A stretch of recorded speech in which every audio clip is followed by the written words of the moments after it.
On this episode of Take Back the Advantage, tanks for surprise, delaying deception disclosure for the win, keeping mosquitoes around, and an interview with Minerva Labs founder and CEO Eddy Bobritsky. Don't forget to subscribe to the channel to get all the deception content you can handle coming up right now.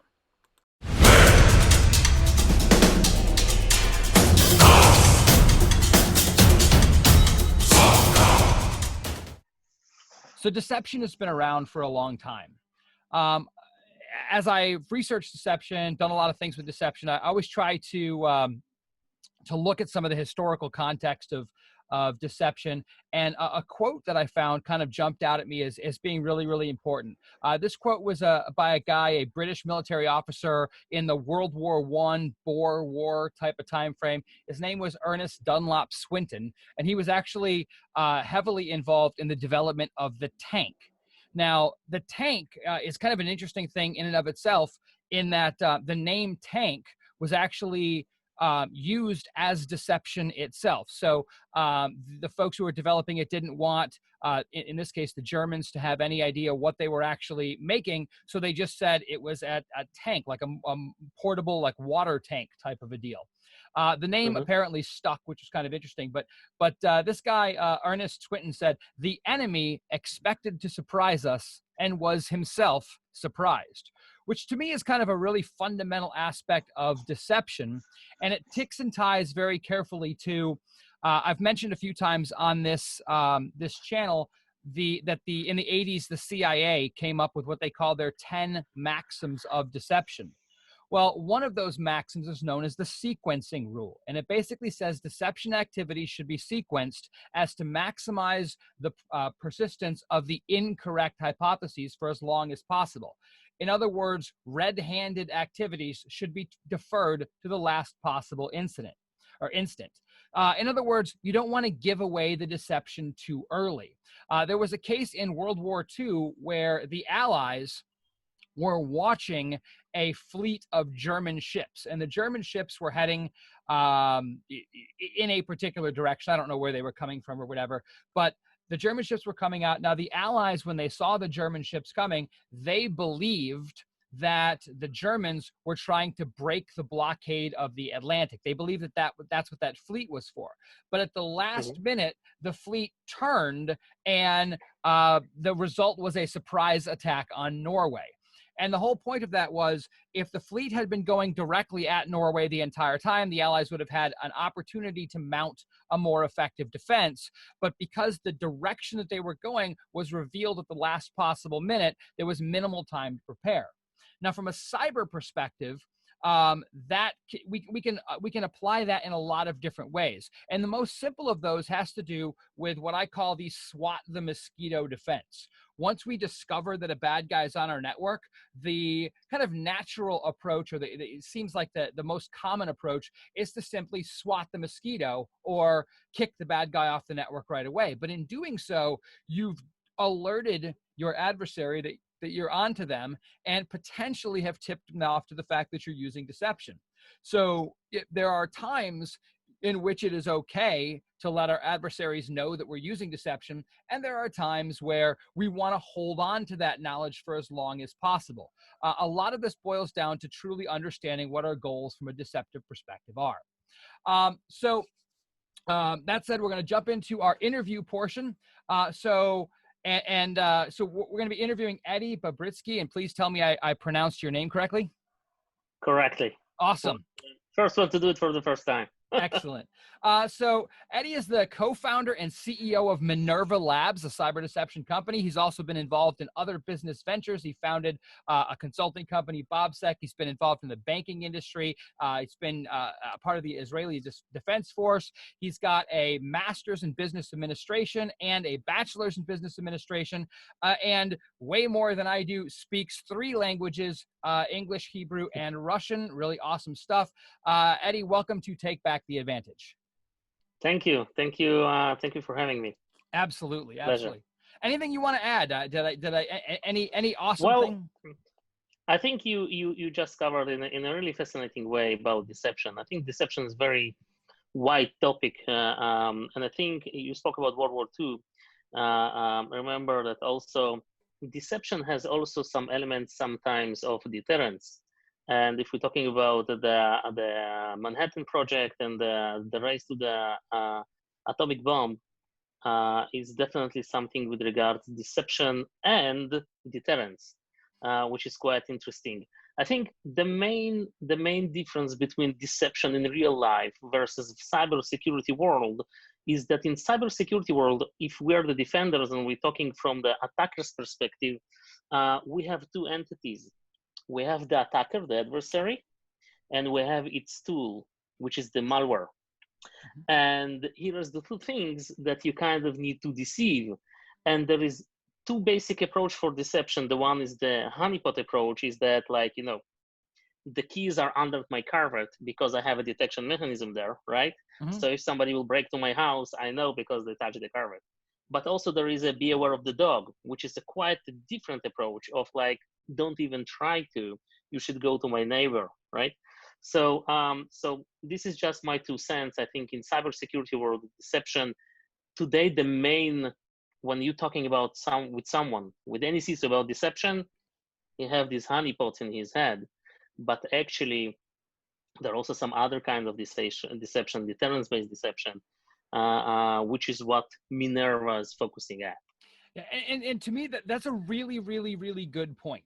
And so when I talk to people about deception, one of the biggest challenges that I see in the industry is that in most cases, our security technology is the objective of whatever we're doing. In other words, if we're going to go deploy a firewall, the deployment of the firewall is the goal, right? I want that technology in place. But with deception, it's a little weird because you can have a lot of different potential goals when implementing deception. So to your point, your part of your strategy could be to deter an attack, to make your environment seem more trouble than it's worth, or at least make it harder than your next door neighbor, as you were saying. But you also have detection capabilities, you have distraction and delay, you have the collection of threat intelligence and attribution, and all of those things can be done. But the point is that if you're going to do them effectively, you actually have to understand what your goal is. You have to know what you're trying to do with deception. And that's one of those areas that I think is a little bit different when it comes to deception, because the technology is really not the goal. The goal is to change the behavior or to influence the behavior of our adversary in a way that gives us an advantage. And that is a fundamentally, it's a very different thing than we see with normal, security technologies. So along those lines, so we'll start off with, I'm gonna jump. Let's jump back. How'd you get involved in this crazy deception stuff? Like what got you going? Well, the true story is that the idea of Minerva got to me from a commercial. It was 2013. Yeah, true story. If you remember a company named SourceFire, the leading IPS company that's been acquired by Cisco. And back then in 2013, they were heavily fighting FireEye as a growing force of sandboxing. Yep.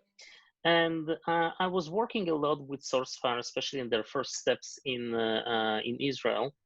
And I got to this training session of 3 days in UK. And the last day, they showed a couple of commercials they're about to release to the press. And one of them was a cartoon commercial about 2 malware that penetrated the organization and told each other how they did it. So the one said, you know, they barely had the idea of the commercial was sandbox is not enough, okay? So one told to each other, like, they barely have defenses, they had only this sandbox. So I went sleep and woke up on the other side, and here I am, and blah, blah, blah, blah, blah. So then it's like hit me. I said, like, wait a second.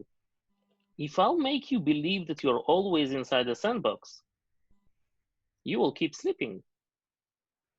And the entire idea of the attack is just over before it even started. So deception for me implements a lot of, like, I truly look at the deception in cybersecurity like we look in real life.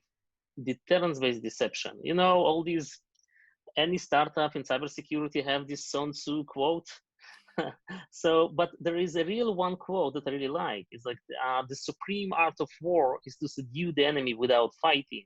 Mm-hmm. And this is the deterrence. So I realized that there is a gap in the industry while people talk about cybersecurity, talking about honeypots, deceiving the adversary at the lateral movement stage, which I honestly believe, and I'm from the Israel Defense Forces, you cannot fool the attacker. The attacker eventually is smarter than you are, and you need to be successful only once. But the attacker fully dependent on its tool, on its beachhead. He creates a malware, which is evasive malware to bypass our security measures Mm-hmm. and to deploy the beachhead and then connect back to the attacker, right? So at this phase of the beachhead, the malware actually on its own.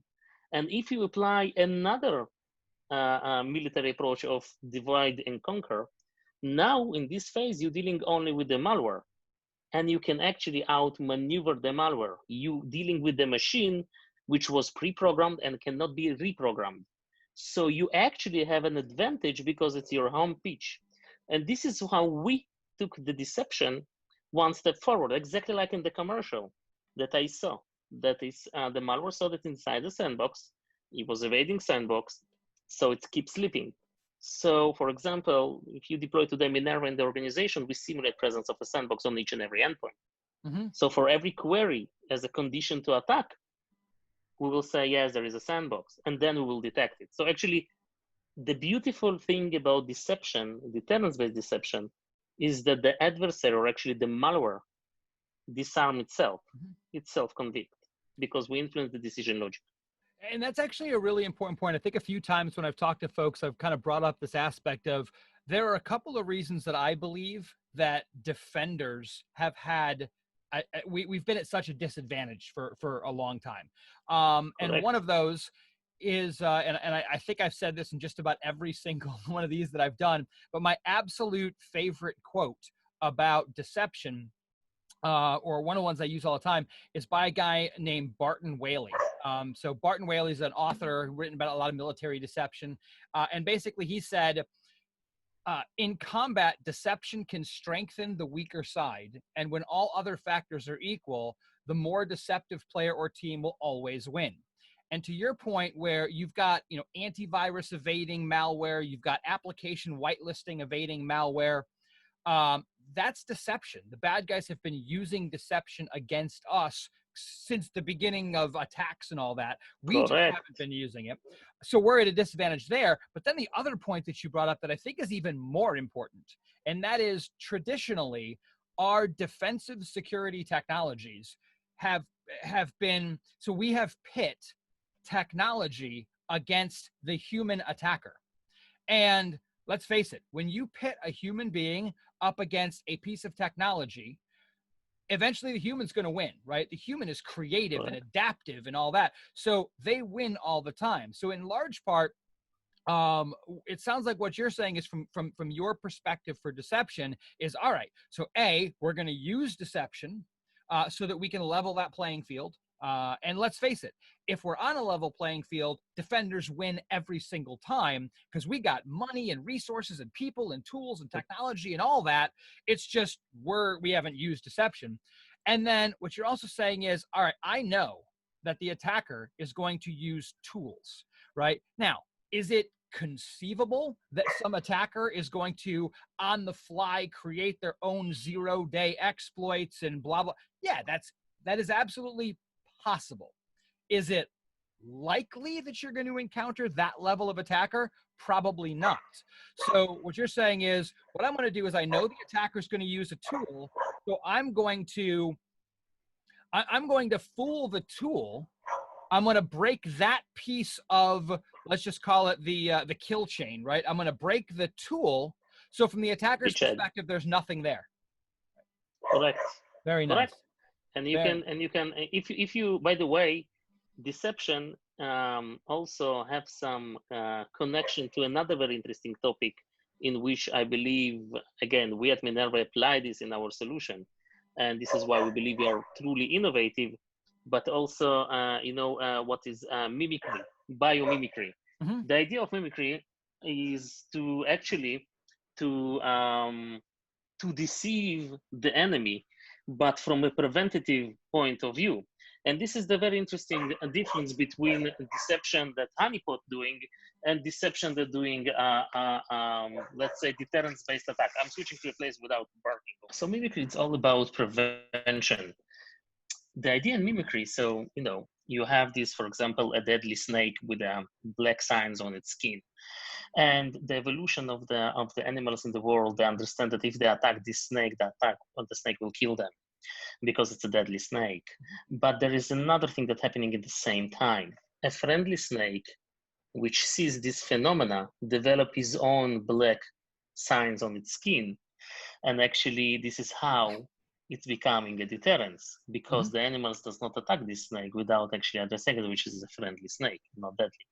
So what I'm trying to say is that deterrence-based approach, creating a pure prevention rather than the honeypot approach, which create detection.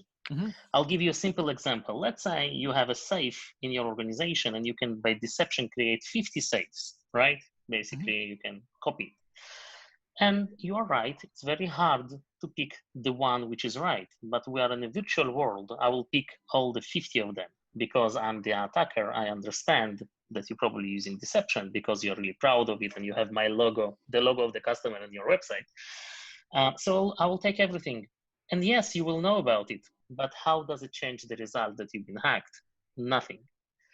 Rather than using the deterrence-based approach, if I'm saying, hey, there is a sandbox and you will be detected, you don't want to attack. And this is the completely different story.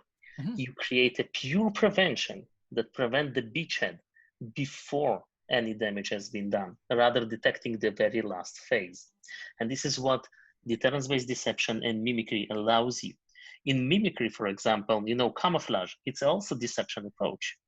You have octopus that knows how to change its skin texture and color so it will be invisible. So it will be, you will not attack it in first place, right? If I can, for example, hide any critical applications such as Swift in your bank, right?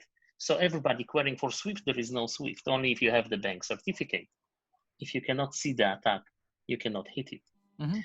This is the things how we see the deception, and I can tell you it's challenging thing as a leader of a company to bring a new concept of deception into the market, although we know it from real life. So let me ask you this: when I talk to people about deception, the pushback that I get kind of usually falls into a very, very simple statement, right? When I talk to people, they say, wow, this sounds awesome. If it's so good, why isn't everybody doing it? And so when I talk about deception in general, one of the things that I see is that, particularly as I talk to deception vendors, they spend all their time trying to sell the concept of deception, as opposed to trying to say, my product is better than their product because of A, B, and C. And I personally have a goal that I would like to at least be somewhat involved in normalizing deception, so that you don't have to have hours and hours, days, weeks of conversations trying to convince people that deception is good. I would rather have deception vendors going, my product is better than their product because. What do you think are some of the biggest challenges in trying to get this deception thing to be something that everybody expects or accepts as normal? So this is a good point, and to be fair, and there are challenges, as you said, but I would like to underline some challenges, and I'll share with you how we took care of this. And I can say today that it's amazing the journey that we've been through. So first of all, if we start with a honeypot-based approach, I do understand CISOs, and I had long conversations with a lot of CISOs. You see, first of all, in order to create effective deception in your network level, you need to have very large network. That means that automatically the target audience are enterprises, because if you have an organization with 50 employees that suddenly have 200 endpoints, well, it's pretty clear what's going on, right? But if you have a Citigroup with 500,000 endpoints, and now you have 600,000 endpoints, well, it's the same game, more or less. Now, the other fact is that once you detected something, it means it happened. and you're a very last phase, right? It's the lateral movement of the adversary. So think about this one. And the last thing is that if somebody realizes that you use deception, he can actually use it against you. He can create a fake noise in order to attack from some other areas while you taking care of this. So this is the problem with the honeypot-based approach. We at Minerva, first of all, focus not on the network, we focus on the endpoint. Because we believe that eventually any beachhead starts at the endpoint, and eventually the problem, how I like to say, is between the keyboard and the chair, which is the human being, right? So we need to apply deception there, deterrence-based deception. Now, when we started originally, and we were focusing on our, we call it anti-evasion. We were very careful using the term deception because of the negative analogy that it had from the honeypot world. But eventually, we do apply deception techniques. So we were focusing that we are so different, and you cannot compare us to EDR. You cannot compare us to EPP. At some point, I must say, Kevin, we got to understanding that we are stupid. So how come? And I'll explain you. In 2018, 80% of our deals were without any competition, which is great to prove your innovation, but it's very bad from budget line. I need some budget to get, right? So we immediately decided that we're creating full certified integration with Windows Defender, which is, by the way, already deployed on all of the endpoints of the Windows machines. So suddenly I can still budget from antivirus. If you are a mid-sized organization and you want to move to Defender, we give you the ability to manage it, and we build our solution on top of it that can integrate with everything. And then we also added something that's called Investigator, which is give you the investigation part of the EDR, right? Now, so suddenly we're getting into competition by decision to get into competition, and we get to the POC with these EPP EDR solutions, but actually win the POC with our deception technology. So you see, and this has changed the game for Minerva. Since 2019, we're a profitable company. We keep growing our business and actually working pretty good. We also realized something really amazing about our market. The EDR. If you ask yourself how this industry even started, why do you need EDR? You have EPP, right? So funny enough, about 10 years ago, the industry realized that we cannot deal with evasive threats. Eventually, something will get in. So we need something as the last line of defense that will constantly look for malware, right? Malware that applying deception techniques on us, evading us, right? So they created the EDR, endpoint detection and response. And guess what? Since then, we invest each year more and more money in cybersecurity, and yet we have more breaches, and the cost per breach is getting higher. It's kind of, we're not getting closer to the goal, we're actually going steps back. So like, how come? Because yet the detection response approach is focusing on detecting first the malicious activity, and only then to respond. And actually, this is quite funny, but it's after the fact. Right. So actually, the EDR market started to solve evasive malware, which is deception that attackers apply on us.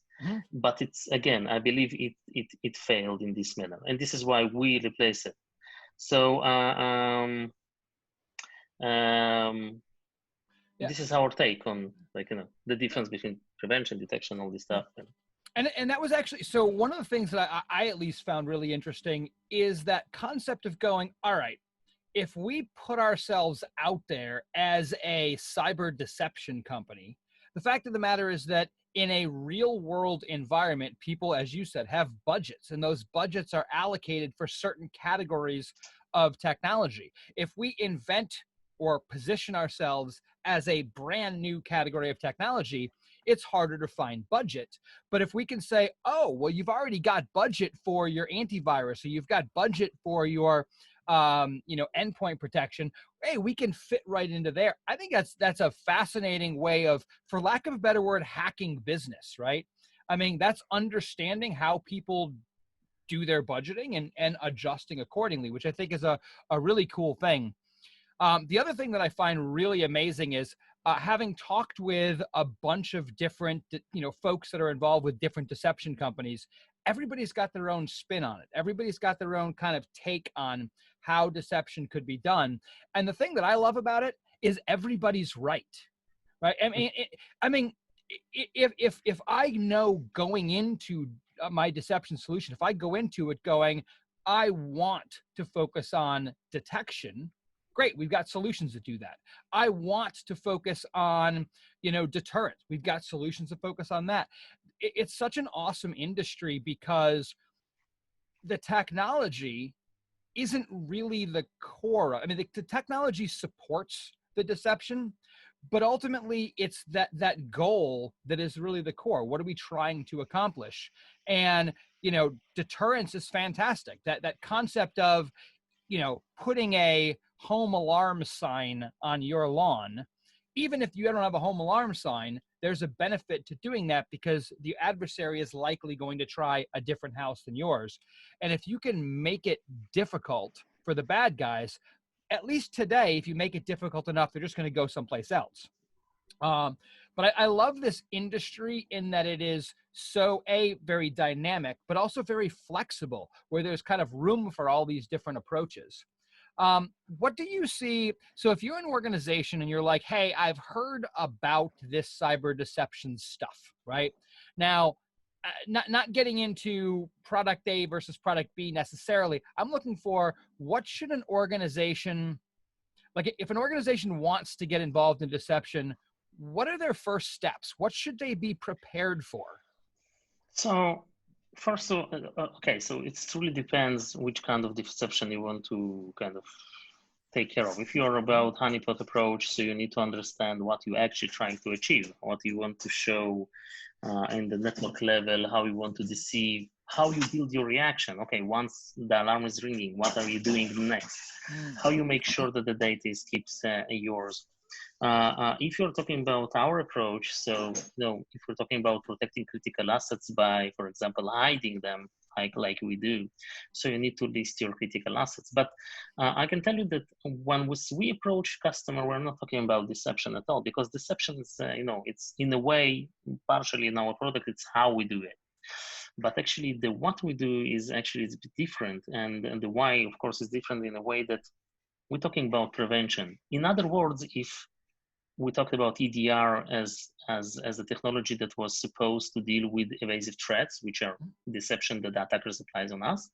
So they're good in detecting it. So, if I need to do a one-liner for you as a customer, I'm saying like, hey, how much events do you have from this EDR? Well, you have billions, right?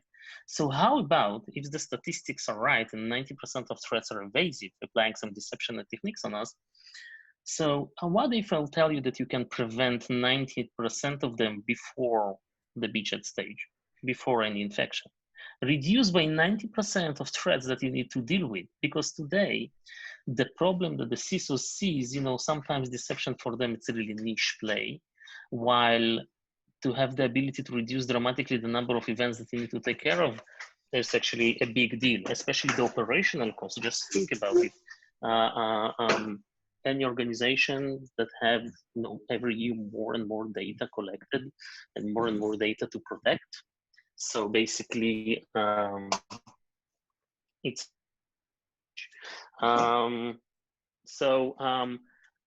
when people go into deception, I would recommend them, organizations, to look beyond deception, what you can achieve, because deception is a very effective way. The team from Symantec used to say that deception starts when detection is actually over. Okay, so this is where the deception begins. And this is true, because with deception, you can achieve a lot of things in much easier way. Because what is deception?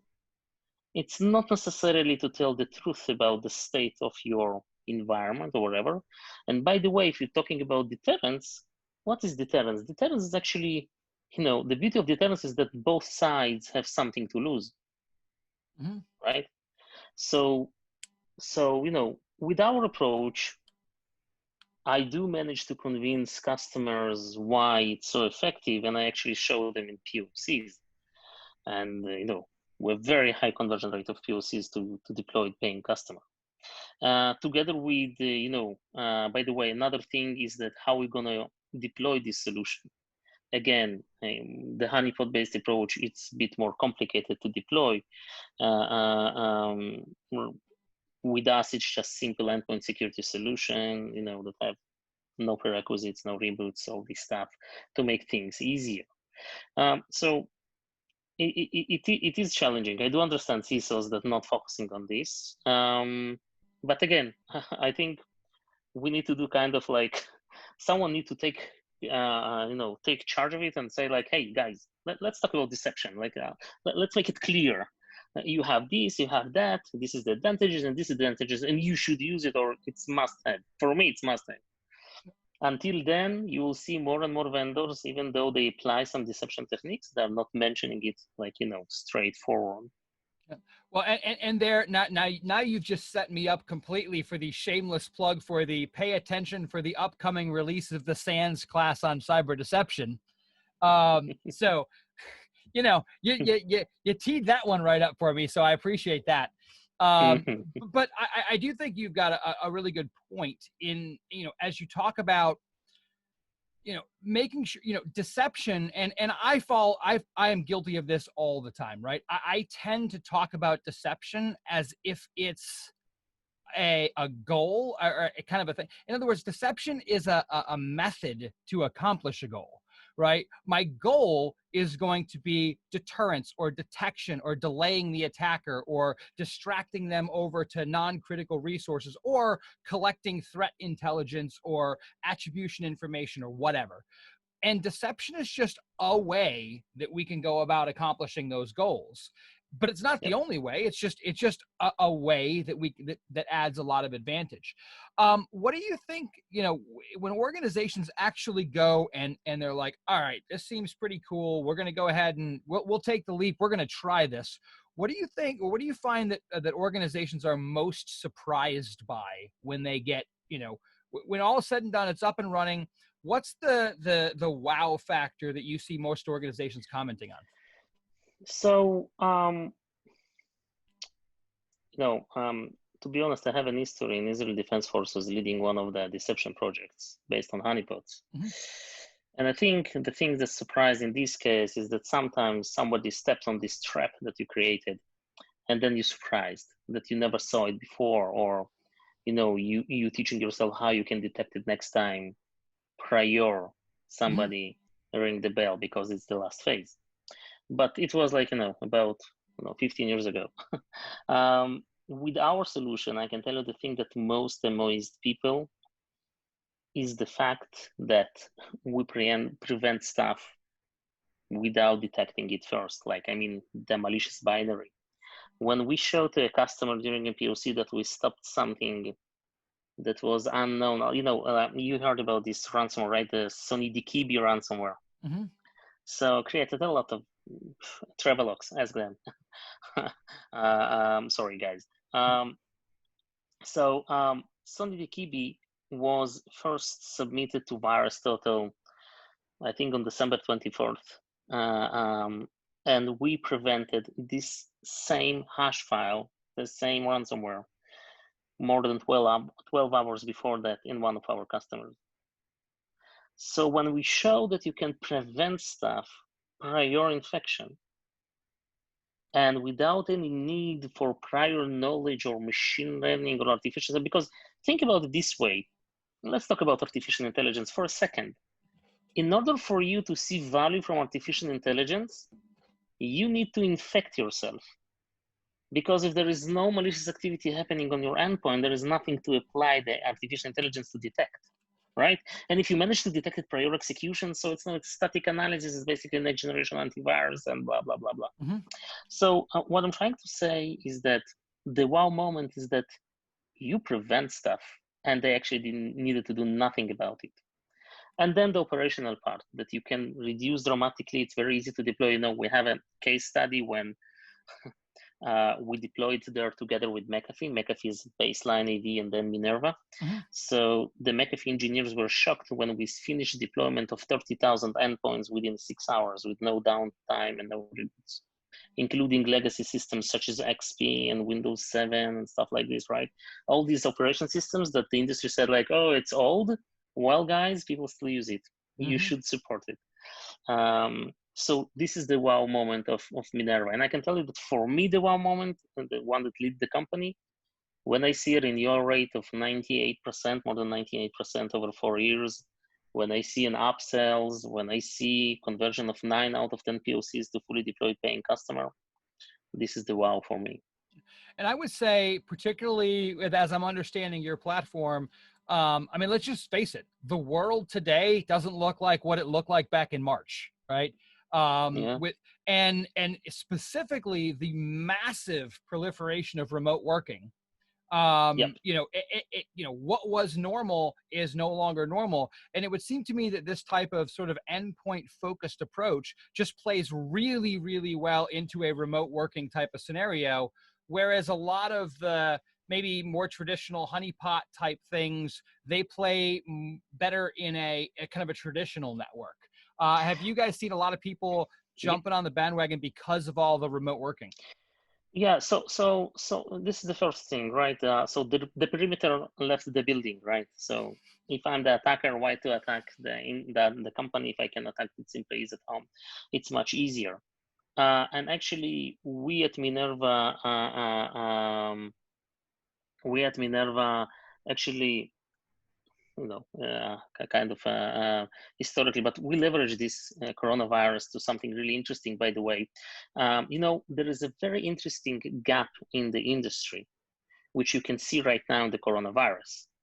So you send your employees to work from home. Let's say you have 2,000 employees, right? You don't have 2,000 laptops for them. And actually, the funny part is that you allow them to use their home computers to connect to the organization, right? But the problem with the home computers is that your kid using your home computer, right? And you have a Fortnite with a keygen and a bunch of other stuff and AdWords, and you have a lot of malware. And if the attacker is just around the corner, he's actually targeting you. So the problem is that the organizations cannot deploy the corporate protection on non-corporate computers because the privacy issues, right? If you, after the working session, going into the gambling side, this is your business. It's not your organization business, and they should not monitor. And if you're talking about detection and response, so you detected that somebody's working from home as a virus. Now you disconnect, so you're losing the entire idea of working from home. You want to increase the productivity, not to reduce the productivity, right? So this is where we understood that we have very unique. So we created actually 2 years ago already, but we have a transient version of Minerva. What does it mean? It's like a portable solution. You don't need to install, you just need to run the executable. So what we do, we integrate with the VPN as part of this security policy, the host checker. And one of the policies is that you need to run this executable.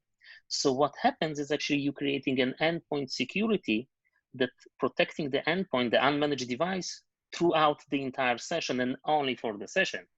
Once the session is over, we kill ourselves, nothing stays on the endpoint, so you completely comply with full privacy for both sides. Now, the beautiful thing is that although we're sending you all the alerts and you can break the session with any attack, but we actually recommend to not do that because we're a preventative solution. You can keep working. The idea is to increase productivity.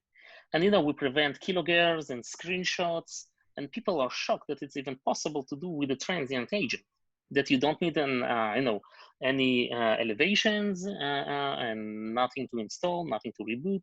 And actually right now we're very busy with this product. I must say that, I didn't update my goal on the board level for this year because although we have a slowdown on the corporate side, we have huge opportunities with these work from home, or how we call it, endpoint security for unmanaged devices, and we're taking it every day one step further.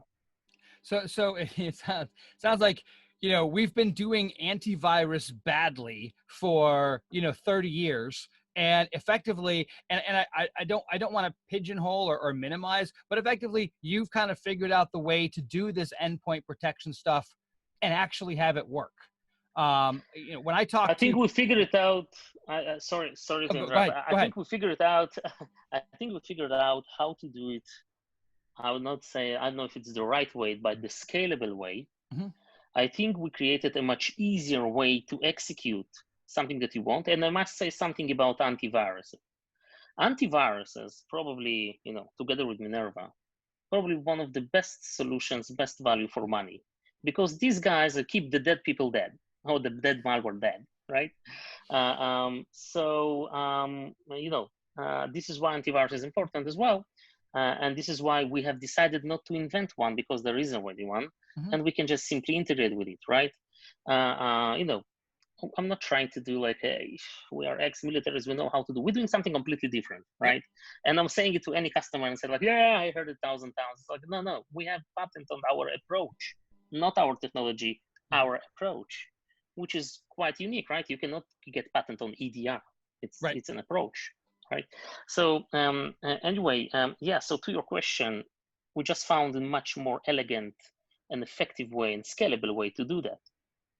Yeah, when I talk to people, I talk to people about antivirus. I use what I tell everybody is a completely made up statistic, right?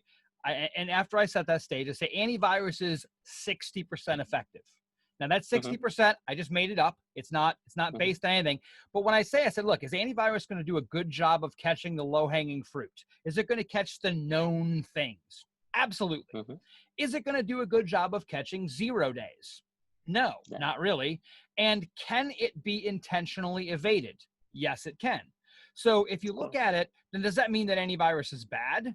Absolutely not. Because let's face it, I want to get rid of that 60% of the low-hanging fruit garbage so I don't have to worry about that. But if I can add on another layer, and now instead of grabbing 60% of the low-hanging fruit, I'm knocking out 95% of the potential issues that are running into me. I mean, that's a win every day of the week, which is fantastic. And the ability to go push that out seamlessly to mobile workforces and stuff like that is phenomenal. That's a huge win. That's fantastic. Yeah, totally agree with you. And this percentage game, I always say like to the customer, I know you pick up the percentage. You can say what's worked for you better. Is your antivirus 90%, 80%? It doesn't really matter. You have a gap. Yep. And everything that each evades your antivirus will be prevented by Minerva. Everything which is basic, and by the way, the basic stuff we do not stop. Here is the thing from a vendor. I do not stop a basic attacks, but this is why you need the antivirus. And this is the thing, and now the antivirus is part of the operation system.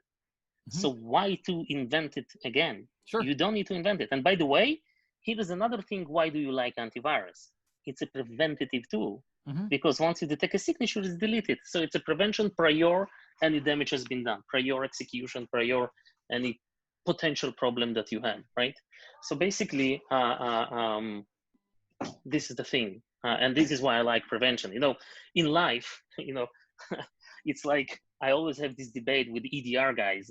They're saying, no, EDR is the must-have tool. I said, well, when you're going back home tonight, take away your door, just put the security cameras, and one day, once you woke up and nothing in your apartment, well done. You know who did it. You have the videos and you know how he did it, but doesn't change the fact that your stuff is gone. You will always prefer prevention. Yep. In life, everywhere. If you can take one shot to prevent future infection of something, you will do that. Like we have a module we called endpoint malware vaccination. And by the way, it's funny that way in the coronavirus days, you have 3 ways to stop the epidemic. The first one is you have a vaccine. I hope we'll get there soon. The second is the self-immune system that you develop by your own, your biological, your body. And the third one is that there is no one to infect.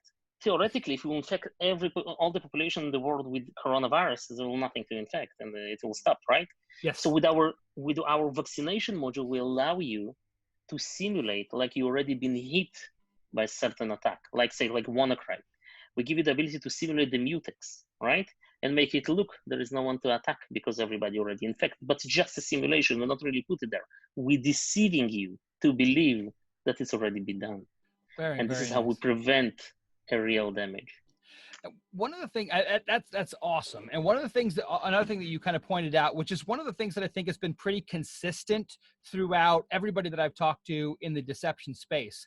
And that is, we're not coming out and saying this is the replacement for technology A or technology B or technology C. Every deception vendor that I've talked to is like, hey, the more the merrier. Let's all play together. And what we're doing is adding on to the existing infrastructure that we have. We like our existing security technologies. We can just do better. And but at the same time, it's also one of those things that if there was a company that came up and they're like, look, we're a brand new company. We've got like a tiny little IT staff. We've got nothing in place. Can we do deception with nothing else in place? Yes. In other words, you don't have to have a gigantic security structure program with all the pieces and parts. But if you do, you can still leverage all that. So it kind of fits everywhere. And I think in all honesty, that's one of the biggest challenges that I see from a deception perspective, because if I was to say, hey, I've got a firewall, I'm secure, you'd look at me like I was crazy. Oh, I've got antivirus, I'm secure. Oh, I've got what? In other words, there's no silver bullet. There's no magic thing that you can just take that's going to be like, oh, we've solved all your problems. Correct. The problem with deception, I think, is it's the closest thing to that magic bullet that we've come up with. And so when you start going to people going, this is going to be easy, it's going to be effective, it's going to be easy in terms of it's cost effective, it's functionally effective, it's easy to use, it's easy to deploy, and it actually works. And everybody's like, no way. Too good to be true. Too good to be true. I'll be honest. The biggest challenge that I think that we have in promoting deception is it appears to be too good to be true. I agree with you. When I first started digging into this a couple of years ago, poking around with it, and I didn't really know what I was looking at, right? I was just like, this is kind of interesting. Let me, and then it hit me one day, and I was kind of like, wait a minute. What would happen if I was trying to do a penetration test and this crap was deployed? And I went, well, and that was it. For me, it was like, oh, wow, I get it now. And, it has changed my world, right? My worldview is different because I honestly believe that this deception in general, all the different flavors and variations, this is the thing that we've been missing. So what would you say, and we're getting kind of close, I always try to keep these things under about an hour. We'll start to wrap things up. What do you want to put out there? What are your thoughts to everybody who's listening to this going, maybe they got second thoughts? How do you want to what are your I'll say final-ish thoughts? Well, so I think if someone wants or not, deception is a very effective tool that's been used in every aspect of our real lives and can be deployed and used in our virtual life, which is cybersecurity.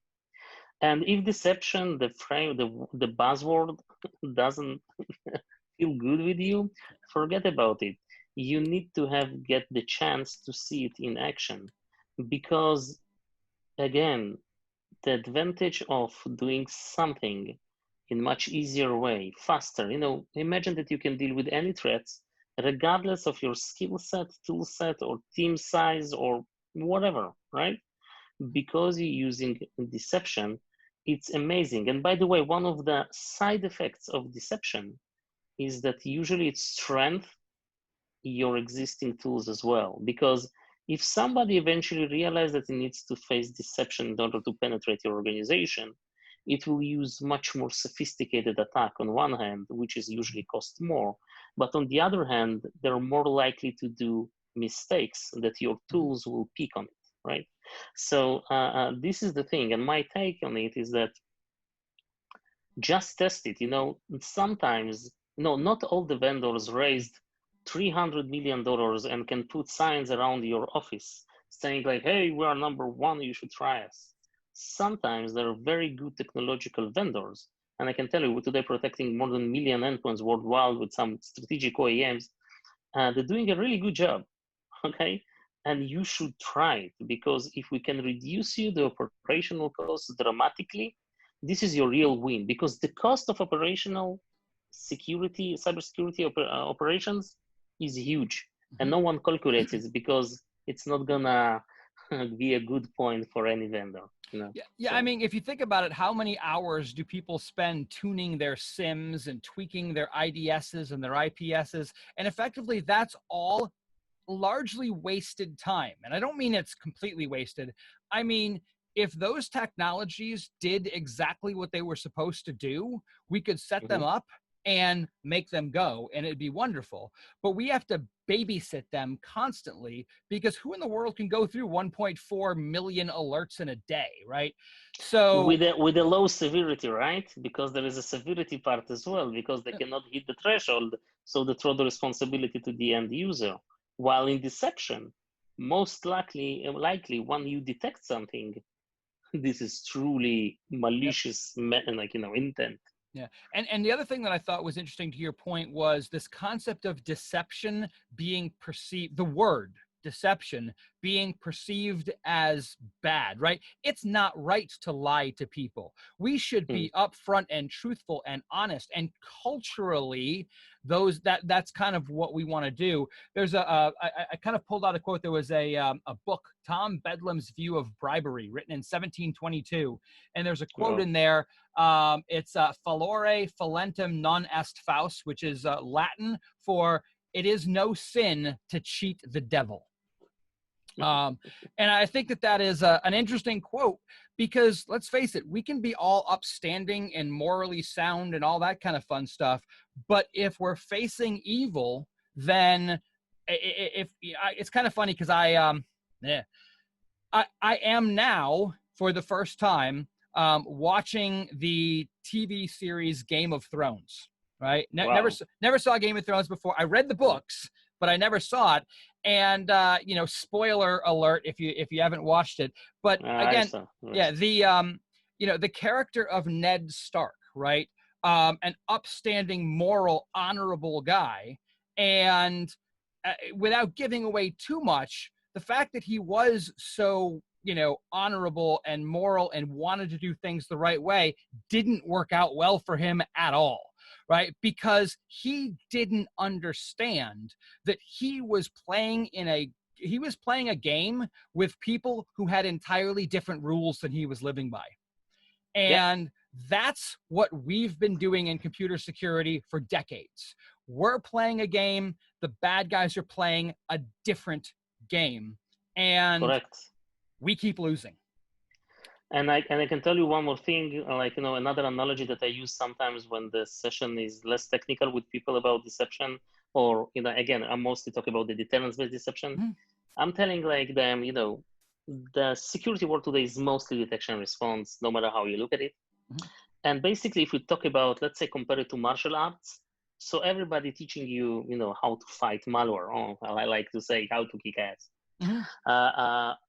We at Minerva teaching you Aikido, which is completely different approach to fight, right? The idea of Aikido is to use the energy of the attacker to outmaneuver it and to use this energy against itself.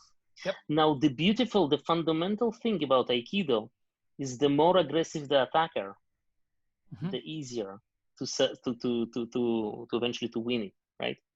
So this is what we do at Minerva, and this is what I'm always try to explain to people. You learn judo, karate, jiu-jitsu, but there is also an Aikido, and there's a beautiful part, because if you're basically saying the more advanced the attack, the easier to break it, well, it's quite a say, and you can prove it, well, it's even better.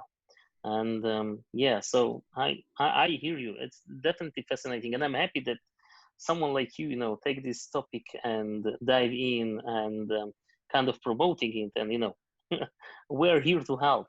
Awesome. Awesome. Yeah. I mean, that aspect of using your opponent's strength, using their attack against them is amazing. Now, Yeah. got to admit, the completely stereotypical thing, I figured you were going martial arts with Krav Maga, but,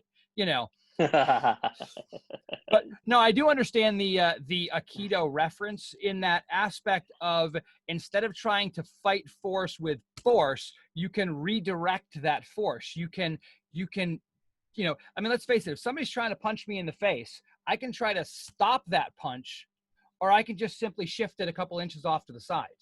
And Correct. as long as it doesn't hit me, it doesn't matter where I shifted it. It didn't Yeah, hit and me. you can use the energy to push him further. And Right, then you will because go back. now instead of just pushing them, I grab, pull, they're off balance, I win. Yeah, I mean, that's a great analogy for what we can do, using deception, all that kind of stuff. So awesome. Well, this has Correct. been so good. I've really, really enjoyed this. This has been fantastic. Likewise. For those of you that are watching, if you've enjoyed this, please make sure that you hit that subscribe button and the little bell to get notifications, hit like, and please, please, please throw some comments in there, because I would really love to hear what your thoughts of this stuff were. Because let's face it, as we can start understanding how deceptive concepts can be applied both to detect but also to prevent attacks, that is phenomenally awesome, and that puts us in a position where we can take back the advantage.